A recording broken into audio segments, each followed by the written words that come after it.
Akaza vs Gyomei is a topic that has been widely debated throughout not only TikTok, but the topic has also found its way into YouTube too. This is a topic that many people believe will be extreme death on either side. However, I'm here to dispel every single rumor and misconception about this topic and finally give you the objective truth on this topic. To start off with Akaza, many people use the statements of 3 Hashiras are equal to an upper moon as a reason to claim that upper moon 1 to 3 cannot be defeated by any Hashira. However, not only is that statement made by Shinobu, who has absolutely no knowledge of any upper moon and has never fought an upper moon directly to our knowledge, but this statement is also further contradicted by Tengen being able to perception blitz Daki, who is considered an upper moon, and Muichiro also being able to beat up Gyoku, who is also considered an upper moon too.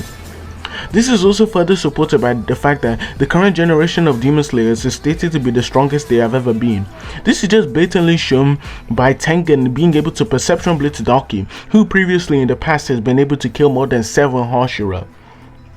With this out of the way, we can finally get into Akaza's scaling and background. Akaza is a character who is constantly fixated on surpassing Kokushiba and Doma and is constantly training to reach his goal. This is further implied by Doma noting that Akaza's punches have gone stronger than the last time he saw him.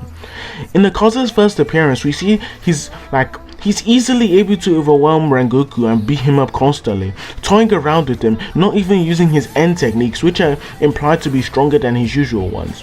Akaza's fighting style mainly revolves around his punches and kicks, and he supplements his immense skill with martial arts with his compass, which allows him to amp his reaction speed to the level where it allows Akaza to keep up with a marked Gyu, who was previously able to blitz him and almost cut off his head. However, his compass can be bypassed by a lack of fighting spirit, which is induced by the see-through world, which Gyomei does have, and also just being so fast that even though he can perceive you, he can't physically respond to you. This is shown mainly when Kokushiba is easily able to cut off Akaza's arm before he can physically respond to the attack. However, he compensates this glaring weakness with his immense physical stats.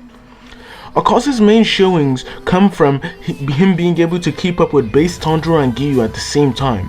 They are both able to parry and react to each other's attacks, and Akaza has quite the upper hand because of his immense physical strength. Even though they are constantly able to react to each other, Akaza's strength allows him to easily overpower their guard, even though they should be relative in speed. This is just blatantly shown with Akaza just being able to send Gyu through multiple buildings or walls, whatever you call them, in the Infinity Castle, even though Gyu was able to block his punches. After a massive resolve amp, Akaza is able to regrow his head slightly, but decides against it. Akaza's ability to regrow his head is a massive talking point in the debate of Gyomei vs Akaza. However, nothing implies that Akaza would be able to regrow his head after it has been hit by a red blade, which Gyomei has been shown to be able to activate at will. With Akaza's section done and dusted, we can finally move on to Gyomei, who is widely considered by many to be the strongest Hashira. Whenever Gyomei is talked about, it is noted that he is someone who is distinct from the other Hashira. It has been stated in the novels and the author himself that Gyomei is the strongest Hashira. A statement made not only referencing Gyomei's physical strength, but also his speed.